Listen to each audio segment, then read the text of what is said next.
rivers of Gujarat, rivers of Maharashtra, rivers of Tamil Nadu and Kerala, Andhra Pradesh. I think that will take us up to March 2012.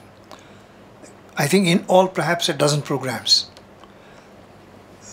Quite possibly the written material which I get, if I get the written material and if it's of good quality, we might put it together as a book. It so happens this month in November we have two programs. One is on the 25th. It's about the rivers of the Western Ghats and Maharashtra with Pandurang Hegde and Parinita Dandekar. But we had another conference here today, and Dipak and Ajaya Dixit were here for that conference, so I thought we might as well take advantage of their presence here and ask them to talk about the Bagmati. We've had a presentation on the Bagmati in Bihar by Dinesh Kumar Mishra. So in a sense this is a companion program. Both of them are old friends for many years standing. You're both associated with NWCF, the Nepal Water Conservation Foundation, and what is it? IIC. That is for the Institute for Social and Environmental Change Transition. IIC, yes. IIC. Not IIC from Bangalore. No. IIC. And we have been collaborating in many programs. So, taking up more of your time, let me ask now what order? Ajay is going to start, and we'll start. Yeah. Thank you, Mr. Iyer. First of all, let me take this opportunity to really thank Ramaswamy Iyer. You know, we've been together for 20 years. I was my late 30s when I began engaging with him, and it's been almost 20 years of journey. He's been a friend, a colleague, a guide, a supervisor, admonishing us once in a while. We kind of, go out of the way. But, it's been a collective sort of intellectual inquiry, and we really thank you, for your support all throughout. We're going to kind of, do a little bit of a song and dance, Dipakji and I. We've been doing that for a long, long time. Talk about dying rivers and living rivers. Talk about Bagmati River in Kathmandu, from holy to unthinkable flowing filth. But before I go into, I was thinking, living rivers is good, but no dying rivers. We don't want our rivers to die. We want our children to grow in a world, and of course, as long as we live, I live in a world with living rivers with the ripples, the eddies, the meander, the gorges, the delta. If you fly to Kathmandu this time, there is an early morning flight, takes up Kathmandu at about 9 o'clock. And then if you are lucky and the weather is nice and sunny, and as you kind of come towards Delhi, you come to Annapurna and Dhaulagiri range, and if you look north, you see the Kaligandaki Gorge, majestic, 2 8,000 meter high peaks on two sides, and then that gorge that also allows you to sort of, see the Tibetan plateau. Now come to think of it, millions of years ago, that gorge wasn't there. And the Kaligandaki River emptied into the Tethai Sea. But as the two continents collided, the rivers began to emerge. When I was a small kid, we used to be on the bank of Bagmati. And then I used to watch the river, and at certain point, there will be the whirl, there will be the swirl, and at certain point the river would be flowing very fast, small depth, and at a certain distance it will kind of break. There will be some bubble and froth and all that stuff. And I said, what the hell is going on? What's happening here? And it took me almost, 25, 30 years to recognize what's going on there after I got my hydraulics degree. It was a supercritical flow turning into subcritical flow, fluid numbers and all that science. And then you realize that when you do a rafting, when you do a rafting in the river. 2011 is our Nepal's tourism year actually, where we expected to bring in 10 million? Something like that. It's coming to an end. Despite all the mess and difficulties Nepal is still a nice place. So come visit Nepal. you know, and do rafting, you know, and it's an exciting and enjoyable enterprise. I mean, the guys who do the rafting are pretty professional. You could do a small stretch, and the experience is just amazing. You know, you can be in the river and you can feel it. They put in all those, you know, suits, so even if there is water, you don't feel wet. And clearly that is needed because, you know, we want our children to know how rivers shape the landscape. You know, the ecosystem, how it nurtured society, and how it kind of kept our civilization vibrant, cultured, creative, and a civilization that fostered the notion of Vasudhaiva Kutumbakam. And this is not me, actually. This was Dr. Karan Singh, who was in Kathmandu last week. Vasudhaiva Kutumbakam. He was in Kathmandu last week, and he was in a satsang at the president's place. He was talking about this notion of, you know, sort of our values, which is a precursor to globalization. I wasn't in that meeting, so I didn't know what he said.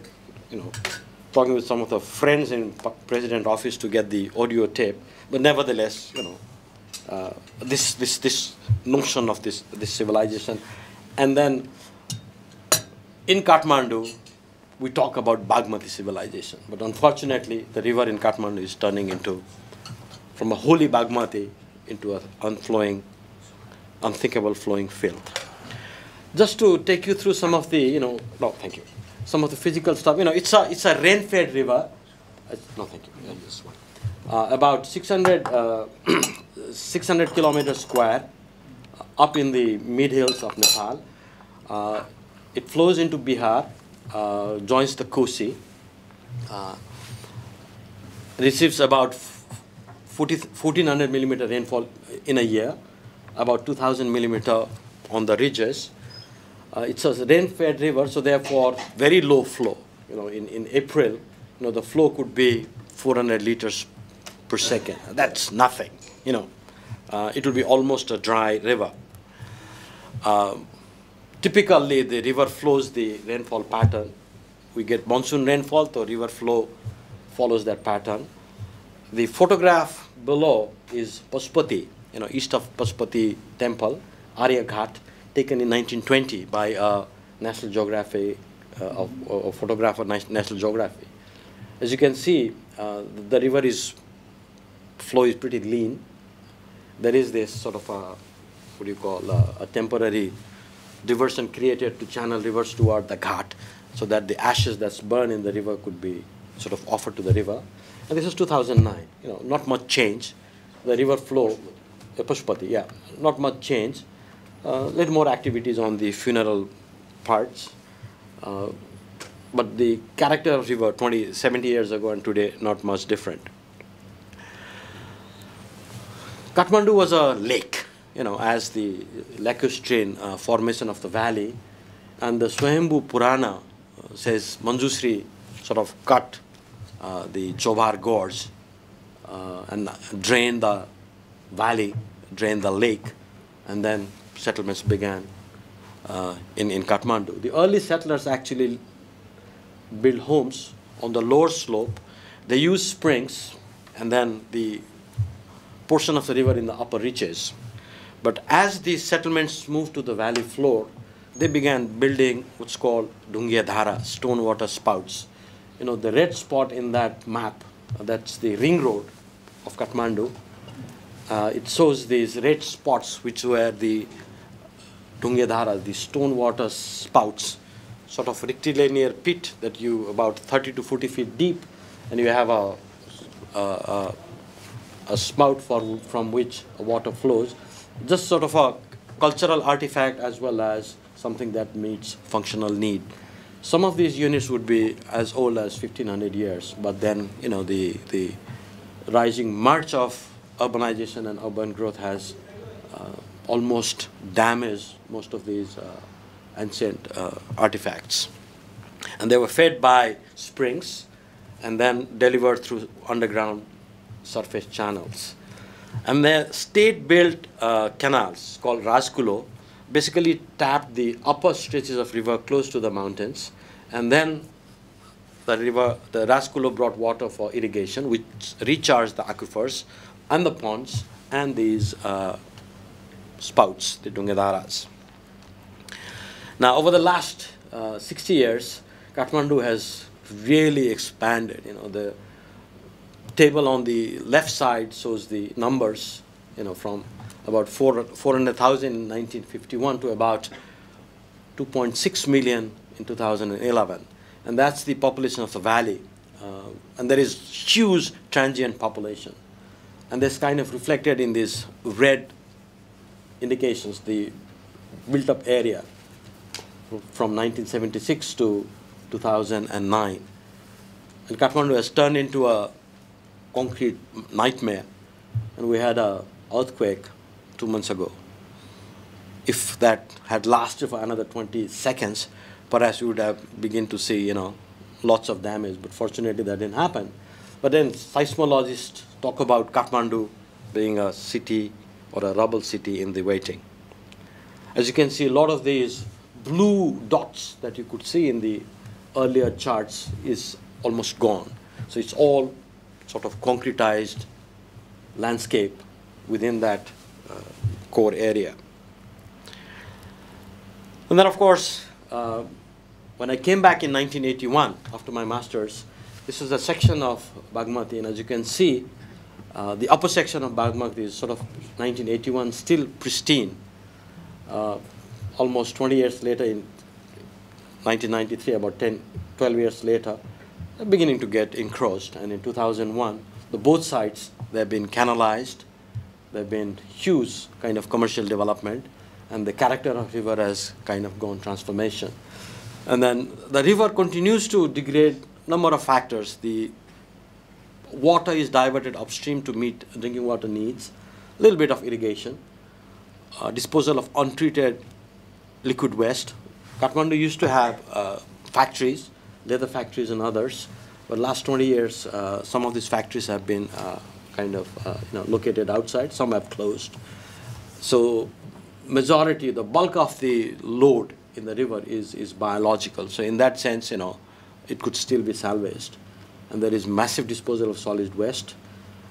As this photograph shows, the rivers jacketed on both sides, and sand mining. These rivers used to have sand. Now all this sand has been mined, and they're standing as homes in Kathmandu's valley floor. And of course, there is physical encroachment. Clearly, this state of river is an outcome of the current approach to waste management, particularly this liquid waste management. Clearly, you know, we extract surface water, groundwater, lake, other sources. That water is treated, particularly to remove sediments and other kind of, suspension, and maybe put chlorination to improve its quality. Lots of energy is invested in modifying its stock and flow. And then bring that water homes, used for various commercial, industrial, and domestic purpose. And that generates wastewater. And ideally, that wastewater, as per the sort of science, should be treated. But unfortunately, it's dumped into water sources without treatment. That part is forgotten. So what happens essentially is, three types of waste. The yellow flux that's produced, urine. The gray water from kitchen and other places. And then the yellow-black flush, the human waste, the solid material. These are all mixed in water and disposed in flowing water. And water is conceived as a vehicle to dispose human waste, particularly flush toilet. We talk about water-based disposal system. And this idea of disposing waste using water is a notion embedded in Victorian engineering.